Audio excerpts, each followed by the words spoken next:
Meu especial cumprimento a todos. Na aula de hoje nós trataremos do assunto relacionado à transmissão das obrigações, o qual vem tratado no Código Civil brasileiro, na Lei 10.406 de 2002, no título 2º, cujo título é exatamente esse, da transmissão das obrigações. No capítulo 1º, trata da cessão de crédito, compreendendo os artigos 286 a 298. Já no capítulo 2º, o assunto é a assunção de dívida, ou também chamada cessão de dívida por alguns autores, e os artigos são 299 ao 303. Pois bem, nós então daremos início tratando aqui da cessão de crédito, que é o negócio jurídico em virtude do qual o credor transfere ao outrem a sua qualidade creditória contra o devedor, recebendo o cessionário o direito respectivo com todos os acessórios e todas as garantias. Percebam de início que é apenas uma alteração subjetiva da obrigação, indiretamente realizada, porque se completa por via de uma transladação da força obrigatória de um sujeito ativo para outro sujeito ativo, mantendo-se em vigor o vínculo iuris originário.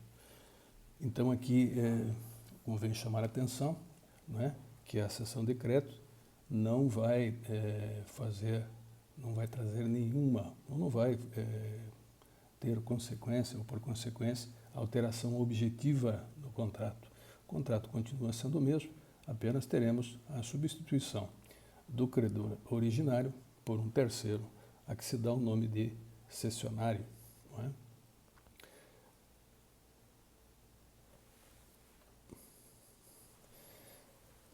Bem, algumas situações particulares com relação à cessão de crédito. Em assunto posterior, tratado no Código Civil brasileiro, que se relaciona aos meios indiretos de pagamento, Lá, uma das hipóteses em que o Código trata diz respeito à novação, e também o pagamento com subrogação, que são parecidos, mas não se pode confundir com a cessão de crédito pura e simplesmente, aqui ficando então desde logo a ressalva. No que se pode então concluir que apenas a soma dos poderes e das faculdades inerentes à razão creditória, sem modificação no conteúdo ou na natureza da obrigação, deslocam-se da pessoa do cedente, que é o credor originário, para daquele que lhe ocupa o lugar na relação obrigacional, ou seja, o cessionário, o terceiro. É um ato jurídico, por conseguinte, que não cria, mas meramente transmite, ou é um transmissor de titularidade do crédito, no qual ressalta a substituição do primitivo credor pelo seu atual adquirente, enquanto subsiste objetivamente inalterado o vínculo jurídico, de tal forma que o crédito que nasceu no contrato, no vínculo jurídico, continua sendo o mesmo, apenas o credor agora será um terceiro e não mais aquele que iniciou lá no negócio jurídico. Também aqui há que se destacar alguns aspectos, de que, se tratando de cessão de crédito, nós teremos então aqui que olhar sob uma ótica de uma triangulação, onde nós temos um contrato, um vínculo jurídico, entre A e B, sendo A o credor e B o devedor.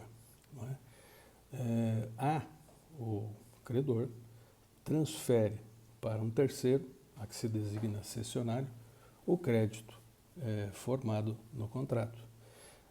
Inicialmente, há que se observar que o devedor não precisa aceitar ou anuir, ou aquecer, como queiram, na transmissão da cessão de crédito. Haverá algumas ressalvas, como veremos mais adiante, mas a princípio não há por parte do devedor que se obter dele a concordância com essa substituição do credor por um terceiro. Não é? Então, a cessão de crédito é exatamente essa triangulação, credor e devedor, na relação jurídica obrigacional, não é? E aparece um terceiro sujeito a quem será transmitido o crédito. A esse se designará de cessionário, ao credor originário cedente e ao devedor se designa, então, a partir da cessão, de devedor cedido.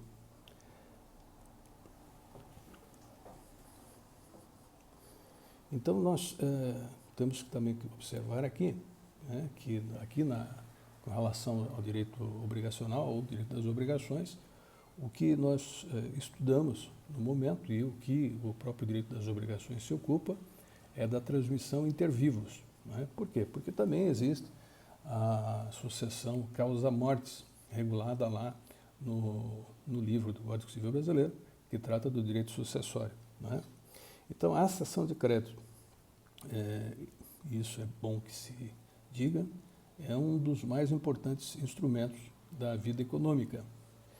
Para se ter uma rápida ideia da importância prática desse meio técnico de substituição do credor na relação obrigacional, basta deter atenção ao fenômeno da circulação dos títulos de crédito. É sabido que existem, né, se não centenas, até milhares de operações envolvendo a cessão de crédito. A mais simples forma de cessão de um crédito, né, é o chamado endosso. E mais adiante falarei também um pouco a respeito dele. Quanto à classificação, então a cessão de crédito pode ser onerosa ou gratuita, conforme o cedente a realize mediante uma contraprestação do cessionário ou sem que haja qualquer correspectivo. Pode ainda ser voluntária ou necessária. Voluntária é a que se origina da manifestação da vontade dos interessados, espontânea e livre. Necessária ou legal quando deriva da imposição da lei, ou de lei ferenda. Judicial se ocorre por força de decisão judicial, por sentença por conseguinte. Não é? E pode, finalmente, dar-se cessão pró-soluto ou pró-solvendo, conforme o cedente transfira o seu crédito em solução de uma obrigação pré-existente, ficando dela exonerado, ou substitua aquela sem a quitação do cessionário, coexistindo a obrigação cedida e a primitiva. Então, aqui, com relação a essa questão, né, da cessão de crédito em caráter pró-soluto, pró-solvendo, de se abrir um parênteses para que aqui a gente possa melhor compreender. Pró-soluto, né, há uma ideia de que é em caráter definitivo. Então, a transferência, a cessão do crédito se opera em caráter definitivo, de tal forma que o cedente, o credor originário, não responderá ao cessionário por eventual inadimplemento do devedor cedido. Não é? Então, na cessão de crédito em caráter pró-soluto, não há essa responsabilidade pela solvência do devedor, e de tal forma que o cedente se desonera em relação ao cessionário. Não é? Já na cessão de crédito em caráter pró-solvendo, é o contrário. Né? O cedente responde pela solvência do devedor e deve ser sempre expressada no negócio jurídico. Quer dizer, evidentemente, quando for em caráter pró-solvendo, ela se estabelece pela vontade das partes, ou seja, por convenção das próprias partes lá no negócio jurídico, ou seja, no negócio que estabeleceu a cessão. Então, em caráter pró-solvendo, nós podemos dizer que essa transferência se dá em caráter provisório, de tal forma que o cedente continua responsável pela solvência do devedor e se, no caso, este não vier a pagar, o credor cessionário, o terceiro, terá direito de regresso contra o cedente. Ok? Dito isso, ainda em continuação, nós temos que, em algumas situações, que estabelecer os requisitos para a validade da cessão de crédito. Ora, como todo ato jurídico, né, a cessão de crédito, para a sua validade, tem que estar em consonância com os dispositivos legais, né? E, como tal, necessário a observância, né, daqueles previstos lá no artigo 104, por exemplo, do Código Civil Brasileiro, no artigo 166, no inciso 2º e 3º, né? Mas aqueles lá do artigo 104, recordando, então, quais são esses requisitos? Agente capaz, objeto lícito, possível, determinado ou determinável e forma prescrita ou não defesa em lei. Não é? Por conseguinte, capacidade das partes, objeto lícito, possível, determinado ou determinável, forma prescrita ou não defesa em lei, fazendo-se necessário aos senhores e às senhoras que recapitulem, então, aquilo que já estudaram na parte da introdução, né, lá no artigo 104. Para não dizer também no artigo 100, 101 e naquele outro que eu já falei, no 166 também. Não é? Bom, nós temos que ainda observar, como eu disse de início, que existem situações em que a cessão de crédito será impossível, ou seja, ela não vai poder se operar. Já em primeiro plano, nós temos que não se pode realizar uma cessão de crédito em razão da natureza da própria obrigação, né? E, como tal, eu diria aqui a vocês que são os chamados direitos personalíssimos, ou seja, os direitos inerentes à pessoa do titular, como o direito de exigir alimentos, o vencimento de funcionários públicos, os salários dos empregados, não podem, obviamente, ser objeto de cessão devido à sua própria natureza alimentar. Já em relação à lei, também nós temos uma variada gama de situações em que a cessão é impossível. Então, por conseguinte, neste caso,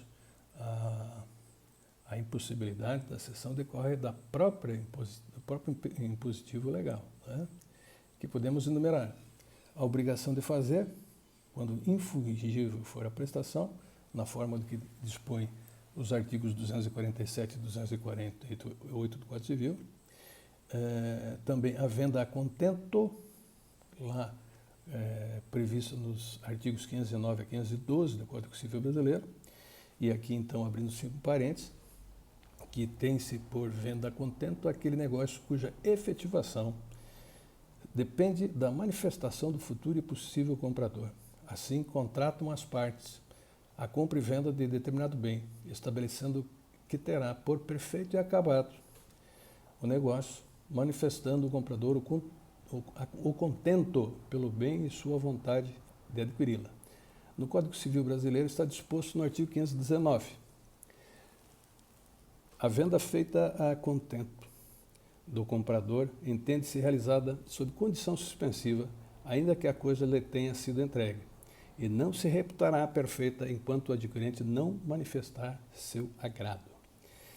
Outra situação também impossível, né, vedada a cessão de crédito, quando nós nos deparamos com a preempção. A preempção, então, é uma cláusula contratual que impõe ao comprador a obrigação de, quando alienar a coisa comprada, por ele comprada, oferecê-la ao vendedor, de quem a houve, o qual, preço por preço, tem preferência para adquiri-la, com exclusão dos demais interessados. Isso, então, vem tratado nos artigos 513 a 520 também do Código Civil Brasileiro. A outra situação de impossibilidade de transmissão das obrigações em decorrência da lei, a obrigação originária da ingratidão do donatário, prevista no artigo 560 do nosso Código Civil Brasileiro, a do locador de serviços, artigo 594 a 609, a do mandatário, salvo existindo, melhor dizendo, poder de subestabelecimento, regra que está prevista no artigo 667 do Código Civil Brasileiro, o usufruto, exceto na hipótese prevista no artigo 1393 também do nosso Código Civil Brasileiro. O benefício da justiça gratuita, que é tratada e regulamentada pela Lei 1060, de 2 de fevereiro de 1950, especificamente aqui no seu artigo 10. A lei impede também uma financeira de ceder seu crédito a um particular. Existem ainda outros casos, como o contido no artigo 426 do Código Civil Brasileiro, que obsta seja objeto de contrato ou herança de pessoa viva, como também o contido no artigo 298 do Código Civil Brasileiro, que proíbe a transferência do crédito penhorado quando o ato constitutivo tiver, ou quando dele, né? Quando o ato constitutivo tiver ciência do credor. Bom, então aqui foram as hipóteses de impossibilidade de cessão em decorrência do que dispõe a lei. Nós temos também, por conseguinte, aquelas que podem ser estipuladas por convenção com o próprio devedor, com o credor e o devedor lá no contrato ou no negócio jurídico firmado, né? Então, eles ajustam expressamente a incessibilidade do crédito, ou seja, fica lá numa cláusula registrada que aquele crédito não será passível de circulação, ou seja, está vedada a transmissão desse crédito. Bom, ainda convém aqui nós tratarmos, lá do início eu falei que a transmissão de crédito é realizada, né, com muita frequência nos negócios bancários. Então, lá diz que a forma mais simples de transmissão de um crédito é efetuada por endosso, né? Mas nós temos que observar que existem diferenças entre cessão de crédito, endosso e cessão de contrato. Perceba então, e é bom aqui registrar e reafirmar, existem diferenças entre cessão de crédito, endosso e cessão de contrato. Em uma relação obrigacional, pode o credor ceder a título gratuito ou oneroso, como já vimos, o seu crédito a um terceiro. É isso a que se dá o nome de cessão de crédito. Uma pessoa, que aí se designa de cedente, transfere um direito que possui em face de outra, que é o cedido, né, o devedor, para uma pessoa estranha à obrigação. Um terceiro, por conseguinte, aqui que vai ser designado de cessionário. Esse recebe integralmente o crédito, substituindo totalmente o primeiro credor dentro da mesma obrigação, independentemente da vontade do devedor. Esse deverá apenas ser notificado da cessão para que possa posteriormente realizar a prestação ao cessionário. Dessa forma, o cedente deixa de ser titular do crédito. Como nós já vimos, é importante aqui então recordarmos que a cessão pode ser em caráter pró-soluto ou pró-solvendo, né? Em caráter definitivo ou provisório. Quando for provisório, o credor cedente ainda fica responsável pela solvência do devedor. E outra situação aqui que convém também reafirmar: a cessão de crédito, para que ela ocorra, não há necessidade de consentimento, de concordância, não é, do devedor cedido, mas ele terá que ser notificado da ocorrência da cessão, obviamente, porque se ele não for notificado, ele não terá conhecimento da ocorrência do fato, e se ele vier a pagar ao cedente, ao credor primitivo, sem ter sido notificado, é óbvio que o pagamento será eficaz. Agora, se ele for notificado da cessão e ainda assim vier a pagar ao cedente e não ao cessionário, ele pagou mal e, como sabemos, quem paga mal fica sujeito a pagar duas vezes. Seria o caso dessa aplicação ou aplicação dessa conhecida máxima na hipótese. Bom, essa então é a primeira parte. Num segundo vídeo nós daremos continuidade ao assunto em exame.